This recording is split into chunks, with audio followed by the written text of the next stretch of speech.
The Young and the Restless Spoilers Shock. Victor Newman had seen it all: liars, thieves, manipulators, and power-hungry schemers. But there was something about Cain Ashby's sudden rise that lit a fire in him like few things ever had.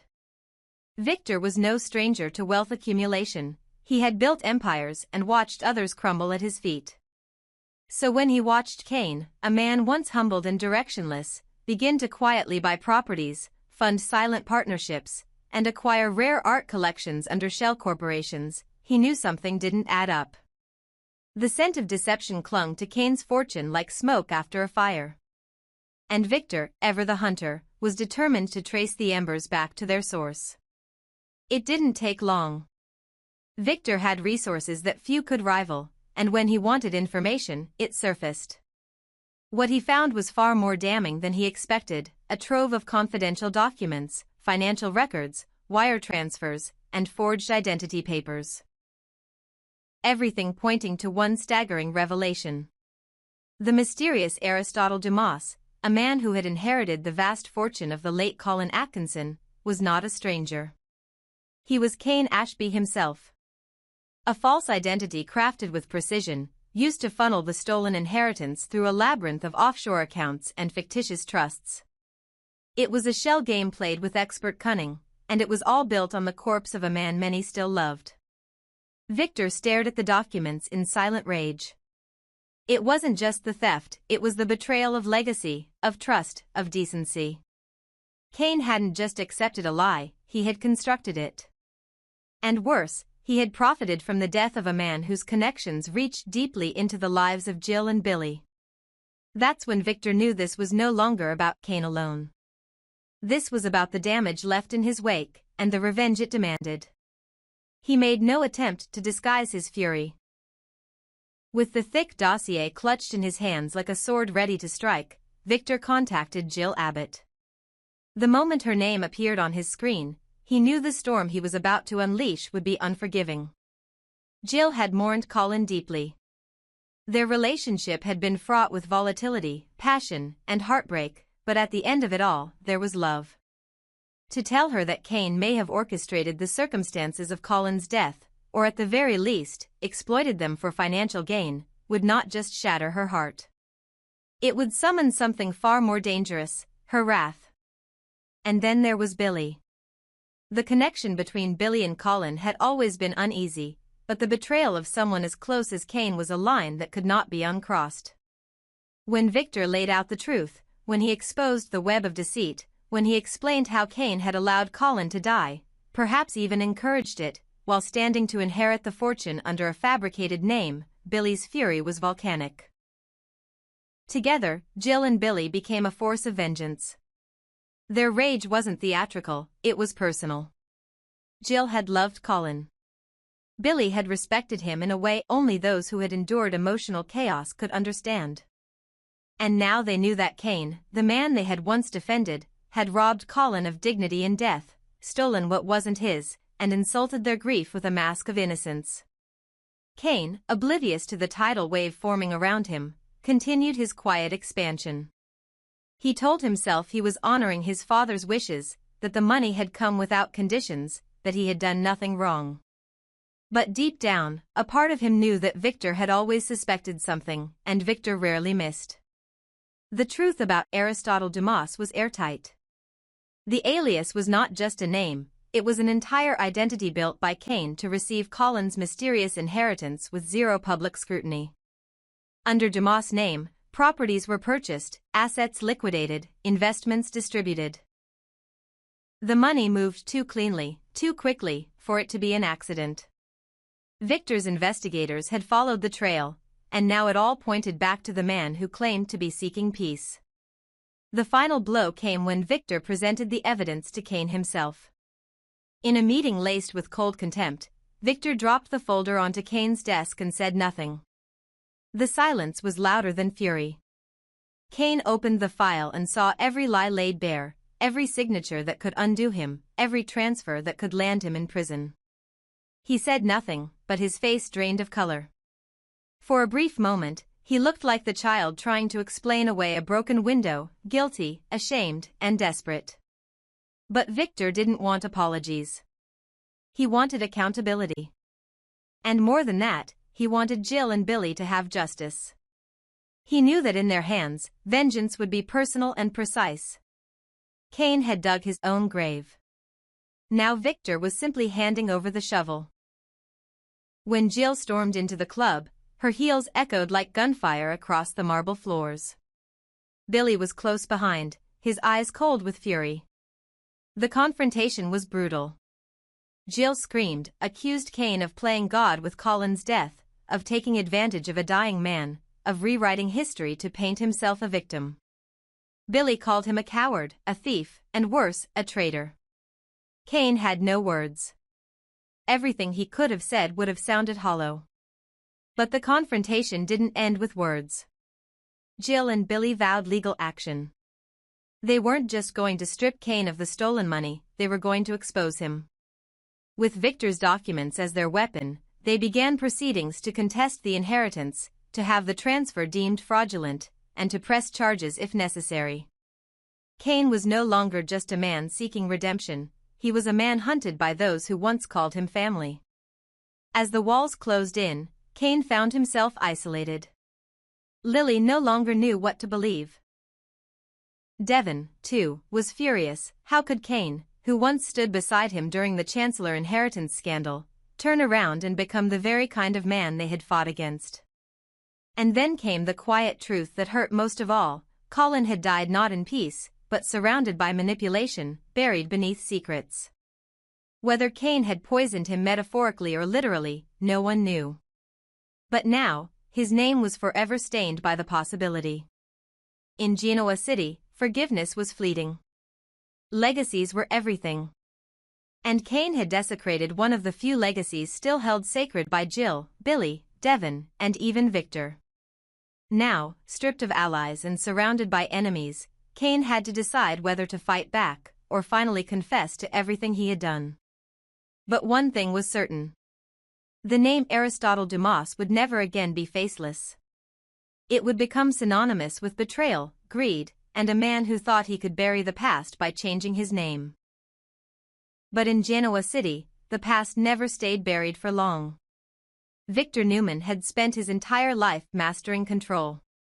In boardrooms and bedrooms, through manipulation, intimidation, and precision, he had always known how to bend people to his will.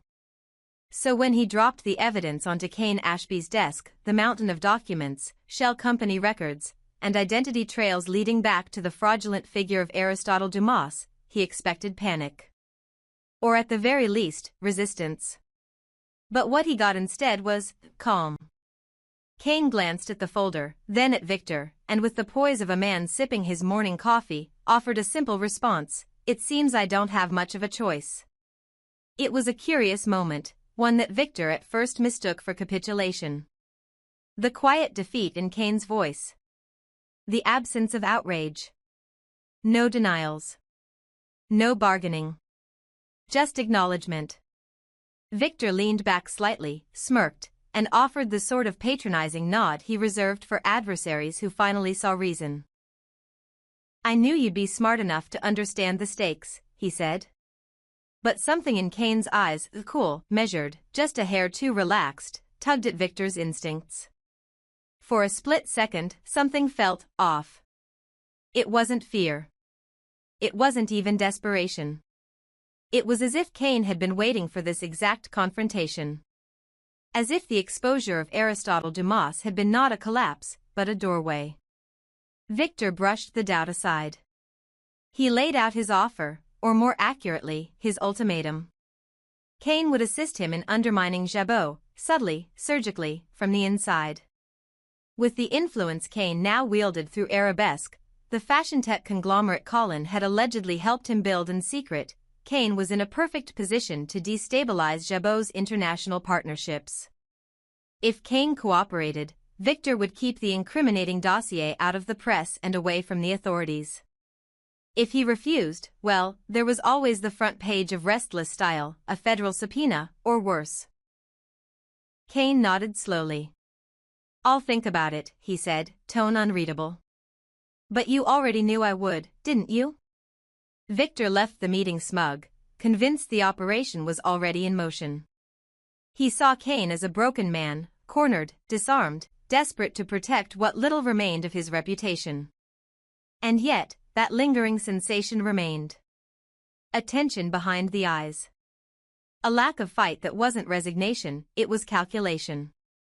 Because what Victor didn't know, what no one knew, was that Kane had been several moves ahead all along.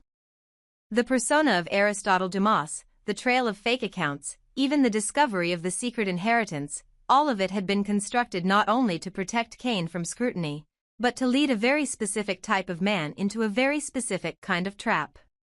And no man in Genoa City was more predictable in his quest for dominance than Victor Newman.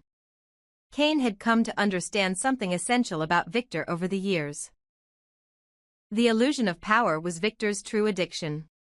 It wasn't enough to win, Victor needed to believe that others had lost. That they had surrendered willingly. That they feared him. So Kane gave him exactly what he needed, a theatrical surrender, a thin veil of anxiety, just enough apparent guilt to make Victor feel triumphant. In reality, Kane had carefully planted breadcrumbs. The name Aristotle Dumas hadn't been encrypted or buried, it had been trackable. The accounts hadn't been shielded with state-level firewalls, they had been traceable with the right tools. And Colin's will, allegedly manipulated in private during his final days, had just enough plausible irregularities to invite investigation. Kane hadn't failed to hide his secrets. He had ensured that Victor would find them. Why? Because Kane needed Victor to feel as though he was in control. He knew that Victor's ultimate goal wasn't justice. It wasn't even revenge. It was acquisition. Control over Arabesque. Leverage over Jabot. Dominance over Jill and Billy. Victor saw Kane as a means to an end, and that meant Kane had leverage, even if it wasn't the kind Victor respected. What Kane truly feared wasn't prison or scandal, it was irrelevance. He had spent too long as the expendable outsider, the forgotten son, the second-tier executive in the shadows of giants. But now, by letting Victor hold the blade, he had gained something far more potent, access. Victor believed he had Kane under his thumb. In reality, Kane had positioned himself at the nexus of every Newman conflict. He now had the ability to observe, manipulate, and feed Victor exactly what he wanted, until the moment Kane decided to reverse the game. There was a reason he didn't beg for mercy. He didn't need it. Meanwhile, Jill and Billy, blinded by outrage, moved quickly to strike at Kane. They prepared lawsuits, aligned with Victor's investigation, even began pressuring regulators to reopen the inheritance case. But what they didn't realize was that they too were dancing to a tune Kane had composed long ago. The arabesque structure was far more insulated than it appeared. The assets were decentralized. The board was packed with loyalists. And most critically, the funds were no longer traceable to Colin, at least not in any way that could unravel the core. The will? Authenticated. The heir? Legal. The identity of Aristotle Dumas? Technically not illegal. Immoral, yes. Deceptive, absolutely. But criminal? That line was blurred enough to survive even federal scrutiny, especially if Victor chose not to pursue charges, which he wouldn't, so long as Kane stayed cooperative. Kane knew this. And now, he held Victor in a quiet vice. Not with threats. Not with leverage. But with a carefully orchestrated illusion. The moment Victor believed he no longer needed Kane was the moment Kane would detonate the truth. That he had allowed this. That the rabbit hole went far deeper. That if he fell, Victor would too, tainted by association, exposed as complicit, perhaps even revealed to have interfered in a fraud case for corporate gain. So Kane played his role. The obedient soldier. The disgraced son. The man rebuilding from ashes. But behind closed doors, he made calls. He moved assets. He placed loyal operatives in key Jabot liaisons. He monitored Victor's next steps. And when the time came, he would remind Genoa City that the man everyone underestimated had never truly been playing by their rules. Because Kane had stopped chasing redemption. Now, he was chasing something far more dangerous: control.